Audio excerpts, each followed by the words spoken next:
तो भृगुनंदी नाड़ी ज्योतिष जो कि आरजी राव साहब ने लिखी थी। आरजी राव साहब ने जब इस भृगुनंदी नाड़ी को ट्रांसलेट किया अपनी रिसर्च के बाद, तो उन्होंने ग्रहों के सिग्निफिकेटर्स पे काम किया। अब चूंकि भृगुनंदी नाड़ी ज्योतिष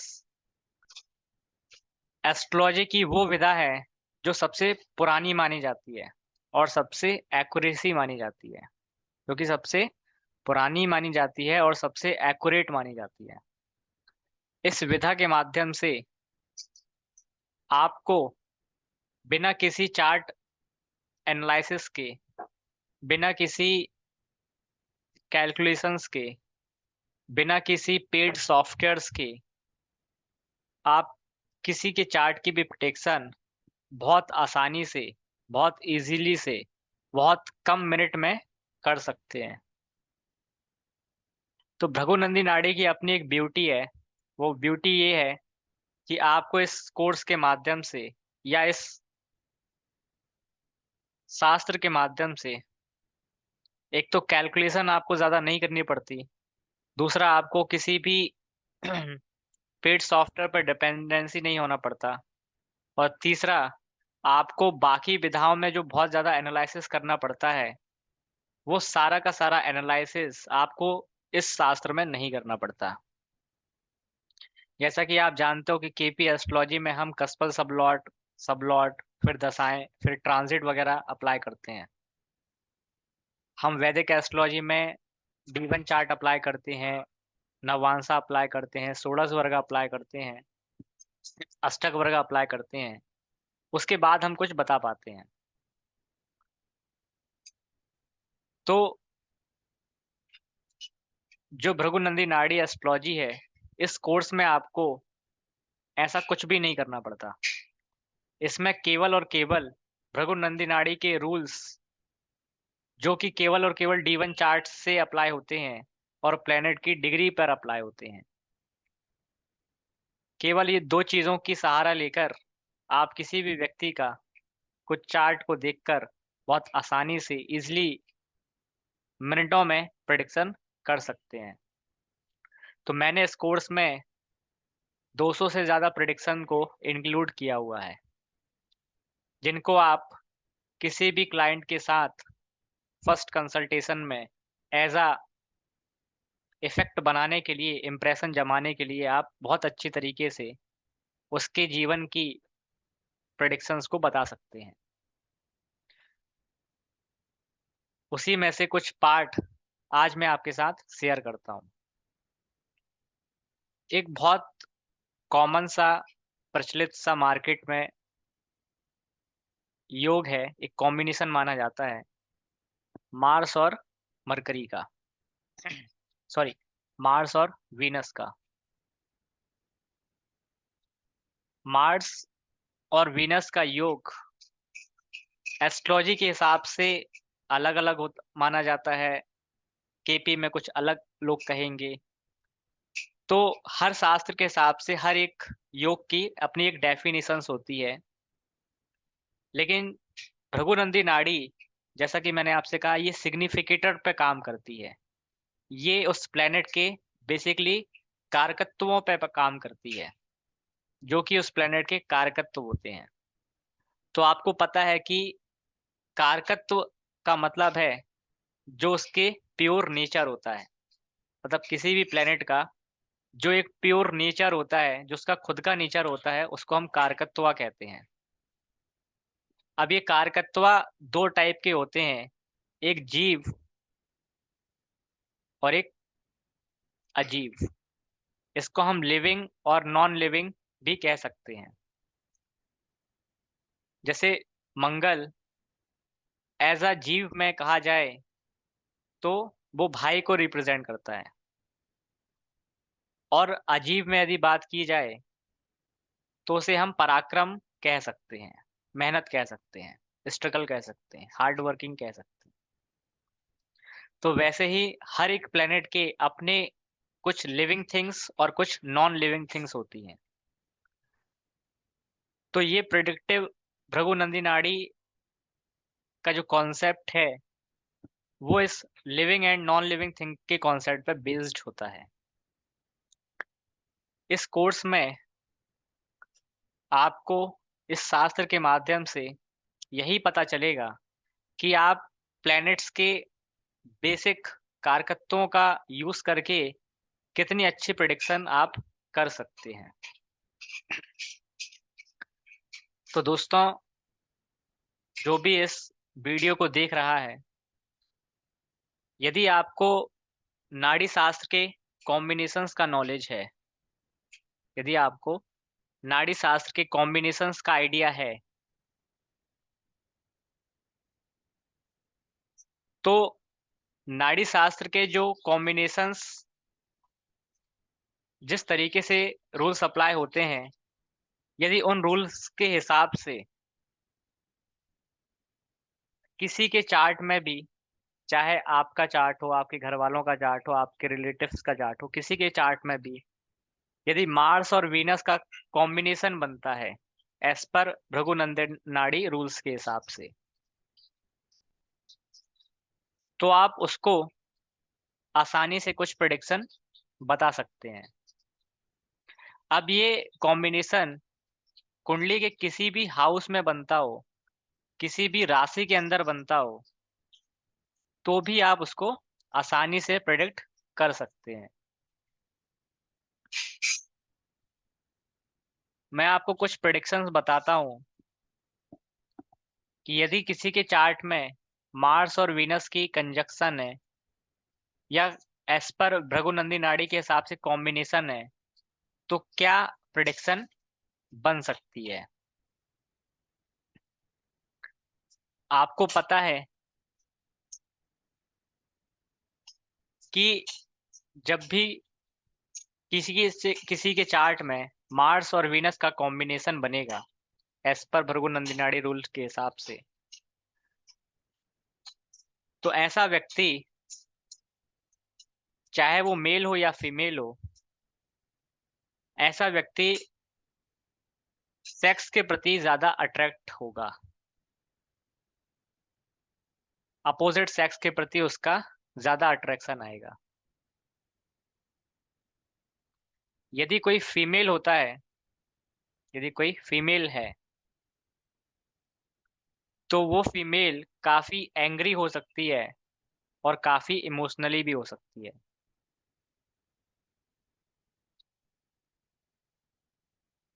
तो मैं आपको कुछ प्रिडिक्शन बताता हूँ जो इस कॉम्बिनेशन से बनती है। पहली प्रिडिक्शन है कि मेल पर्सन होगा तो वो सेक्सुअल डिजायर के पीछे भागेगा इस कॉम्बिनेशन में। यदि फीमेल पर्सन होगा तो वो काफी गुस्सा वाली होगी और काफी इमोशनली होगी। उसका जो भाई होगा इस कॉम्बिनेशन वाले व्यक्ति का, वो मैरिज के बाद काफी लकी हो जाएगा। मतलब उसका जो लक है वो मैरिज के बाद जाग जाएगा। इस कॉम्बिनेशन वाले व्यक्ति की जो वाइफ होगी वो बहुत बहादुर होगी अपने कैरेक्टर में।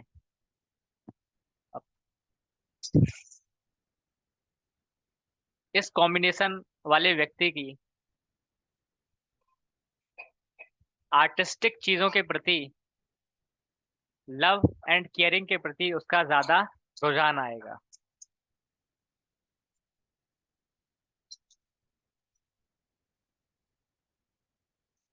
यदि कोई फीमेल है तो ऐसी फीमेल को, जिसका ये कॉम्बिनेशन जिसके चार्ट में बनेगा, उसके हमेशा पीरियड्स मिसिंग होंगे या उसमें किसी न किसी प्रकार का कोई प्रॉब्लम रहेगा। उसको कोई ना कोई हार्मोनल इन्फ्लुएंसेस आएंगे और ओवरवेट भी हो सकता है।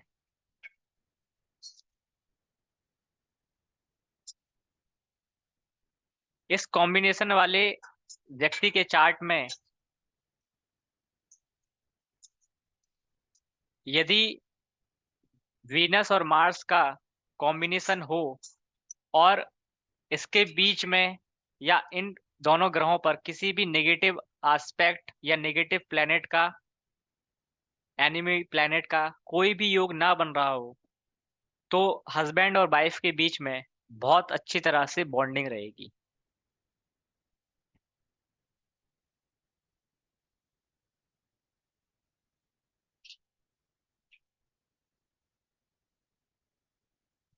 मार्स और वीनस के कॉम्बिनेशन में ऐसे पर्सन की जो वाइफ रहेगी वो काफी पॉजिटिव होगी। तो इस तरीके से मैंने मार्स और वीनस का आपको 7 to 8 प्रिडिक्शंस बताई हैं, जो आप किसी भी व्यक्ति के चार्ट में एज पर भृगु नंदी नाड़ी रूल्स के हिसाब से जब आप अप्लाई करेंगे तो ये प्रिडिक्शंस एकदम सटीक बैठेंगी और आप अपने क्लाइंट पर बहुत अच्छा अट्रैक्शन क्रिएट करेंगे। मैं एक कॉम्बिनेशंस की और बात करूंगा जो सबसे फेमस कॉम्बिनेशन माना जाता है, वो है सन और वीनस का। सन और वीनस का कॉम्बिनेशन कुंडली के किसी भी हाउस में या एज पर भृगु नंदी नाड़ी रूल्स के हिसाब से यदि किसी भी हाउस में बनता है या किसी भी तरह से बनता है, तो जिस व्यक्ति के चार्ट में ये कॉम्बिनेशन आपको देखने को मिलेगा, जिस व्यक्ति के चार्ट में भी आपको ये कॉम्बिनेशन देखने को मिलेगा, आप उसको कुछ पिन पॉइंट प्रिडिक्शन बता सकते हैं। पहली पिन पॉइंट प्रिडिक्शन है कि ऐसे व्यक्ति के जो फादर होंगे वो काफी लग्जरियस पर्सन होंगे। ऐसे व्यक्ति के फादर को फीमेल से बहुत सपोर्ट मिलता है अपनी लाइफ में। ऐसे व्यक्ति के फादर लव और आर्ट, लव और आर्टिस्टिक और म्यूजिक चीजों पे बहुत ज्यादा एंटरटेनमेंट करते हैं और उनको बहुत ज्यादा पसंद होता है।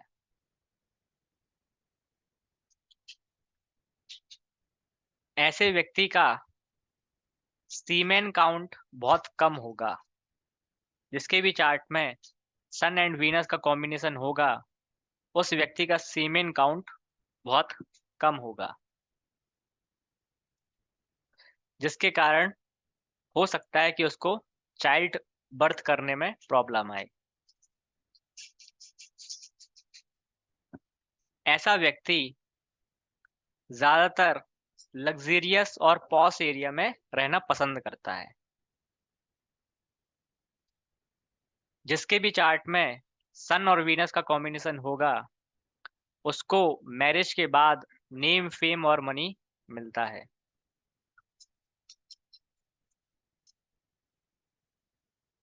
यदि ये कॉम्बिनेशन किसी मेल चार्ट में बनता है और वीनस कंबस्ट हो जाता है या वीनस अस्त हो जाता है या वीनस कमजोर होता है, तो उस व्यक्ति के जीवन में फीमेल रिलेटेड हैप्पीनेस बहुत ज्यादा कम रहेगी।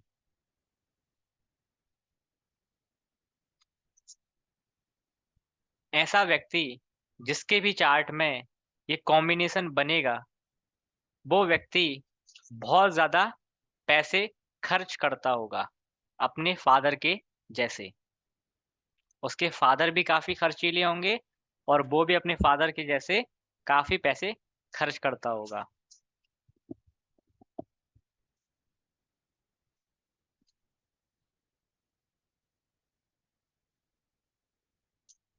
जिसके भी चार्ट में सन और वीनस का एक कॉम्बिनेशन आपको देखने को मिलेगा,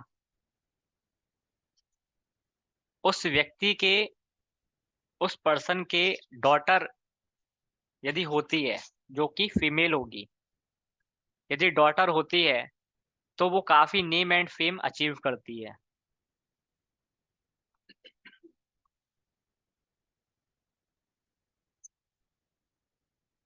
ऐसे पर्सन जिसके भी चार्ट में ये कॉम्बिनेशन देखने को मिलेगा, ऐसे व्यक्ति की वाइफ गवर्नमेंट जॉब में या गवर्नमेंट रिलेटेड प्रोफेशन में आपको जरूर देखने को मिलेगी। आज के टाइम में गवर्नमेंट बहुत कम होती है, इसलिए हम गवर्नमेंट एज अ एमएनसी मान सकते हैं।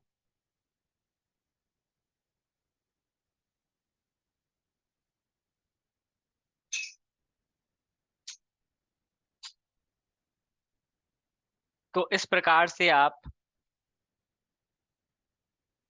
इस कॉम्बिनेशन के बारे में पिन पॉइंट प्रिडिक्शन कर सकते हैं। ये प्रिडिक्शन करने का जो तरीका है वो भृगुनंदी नाड़ी के हिसाब से होना चाहिए, या फिर जो मैंने आपको प्रिडिक्शन बताई है जिन प्लैनेट के कॉम्बिनेशंस की, आपके चार्ट में उन प्लैनेट्स का कंजक्शन होना चाहिए। क्योंकि भृगुनंदी नाड़ी में कंजक्शन को भी लिया जाता है और एक डिफरेंट टाइप के कॉम्बिनेशंस को भी लिया जाता है, जिसको हम डायरेक्ट या इनडायरेक्ट वे में कह सकते हैं। तो यदि आपके चार्ट में इस तरीके के कॉम्बिनेशंस आपको देखने को मिलते हैं और मेरे द्वारा बताई गई प्रिडिक्शन यदि अप्लाई होती है, तो आप कमेंट सेशन में बता सकते हैं मुझे। अब मैं आपके सामने इस कोर्स के कुछ पार्ट और रखता हूँ, जो मैं कोर्स में काफी एग्जाम्पल के थ्रू आपको समझाऊंगा। दोस्तों, आपने अभी तक बहुत सारे कोर्सेज पढ़े होंगे, लेकिन किसी भी कोर्सेज में करोड़पति, अरबपति या धनपति बनने के योग नहीं बताए जाते। उसमें केवल बताया जाता है कि पैसा होगा या पैसा नहीं होगा। लेकिन इस कोर्स में मैं आपको करोड़पति, अरबपति और धनपति बनने के योग भी बताता हूँ। यदि भृगुनंदी नाड़ी शास्त्र के हिसाब से आपके कुंडली में खासकर D1 चार्ट में, क्योंकि भृगुनंदी नाड़ी में हम D1 चार्ट को ही कंसीडर करते हैं, जुपिटर का, वीनस का, सन का और फिफ्थ हाउस का या फिफ्थ हाउस के लॉर्ड का, जुपिटर का, वीनस का और सन का और फिफ्थ हाउस के लॉर्ड का या फिफ्थ हाउस में नाड़ी संबंध बन जाता है, तो ऐसा व्यक्ति करोड़पति बनने के लिए तैयार रहता है। बस कंडीशन होती है कि वो करोड़पति बनने के लिए मेहनत करे, तो वो अवश्य ही करोड़पति बन जाता है, क्योंकि उस व्यक्ति के चार्ट में करोड़पति बनने का योग है। यदि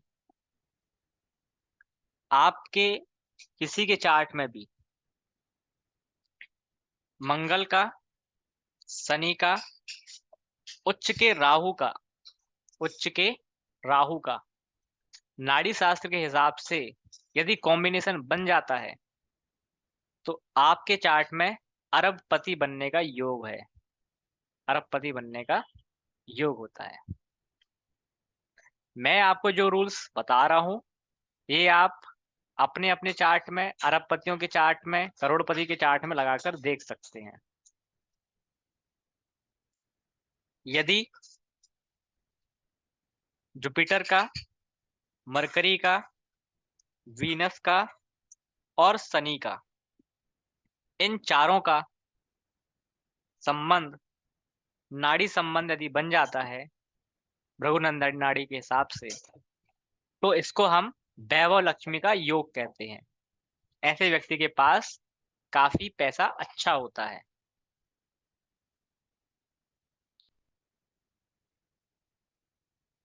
तो ये 3 रूल से आप जान सकते हैं कि किस व्यक्ति के पास पैसे की लिमिट क्या हो सकती है, उसकी रेंज क्या हो सकती है।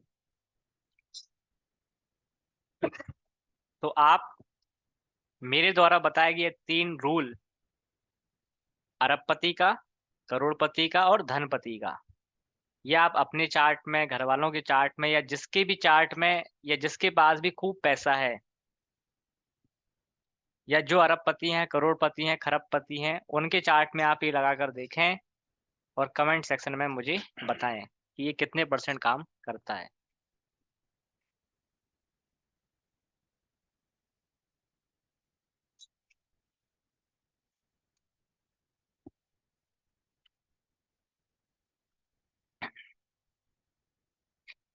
भृगुनंदी नाड़ी शास्त्र में केतु को कट माना जाता है। कट। यदि आपकी कुंडली में केतु किसी भी हाउस में किसी भी प्लेनेट के साथ नाड़ी संबंध बनाते हुए बैठा है या बना रहा है, तो वो उस हाउस की चीजों को और उस प्लेनेट की चीजों को कट करेगा। उस हाउस की चीजों को और उस प्लेनेट की चीजों को आपकी लाइफ में कट करता है। जैसे यदि मान लीजिए केतु 9वें घर में बैठा हुआ है, तो केतु 9वें घर की चीजों को कट करेगा। यदि केतु चंद्रमा के साथ बैठा हुआ है, तो चंद्रमा की चीजों को कट करेगा। अब चीजों का मतलब है जो उन हाउसेस के या जो प्लेनेट के सिग्निफिकेटर्स होते हैं उनको कट करता है। तो भृगुनंदी नाड़ी शास्त्र में Ketu is main important role निभाता है और केतु को सबसे बड़ा दर्जा भृगुनंदी नाड़ी में दिया गया है।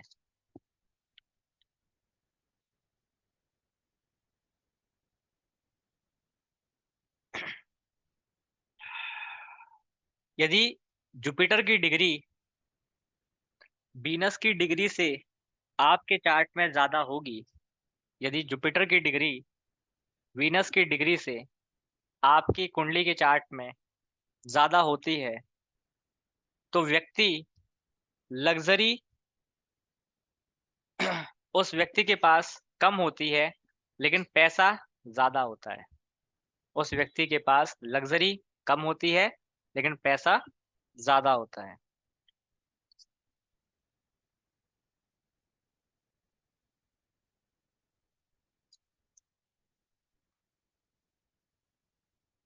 यदि वीनस की डिग्री शनि की डिग्री से ज्यादा होती है, तो ऐसे व्यक्ति के पास धन की कभी कमी नहीं रहती है। किंतु यदि शनि की डिग्री वीनस की डिग्री से ज्यादा हुई, तो जितना खर्चा होगा उतना ही व्यक्ति के पास पैसा आएगा। तो ऐसे कुछ कॉम्बिनेशंस हम भृगुनंदी नाड़ी शास्त्र में पढ़ेंगे, जो आप चार्ट में लगाते साथ ही सामने वाले के चार्ट से डायरेक्ट प्रेडिक्शन कर सकते हैं। इनका पूरा एक आपको नोट्स मिलेगा, जिसको पढ़ने में और जिसको लगाने पर आप प्रॉपर सामने पर 1-to-1 प्रेडिक्शन कर सकते हैं, जो कि मिनट्स ऑफ प्रेडिक्शन कही जाती हैं।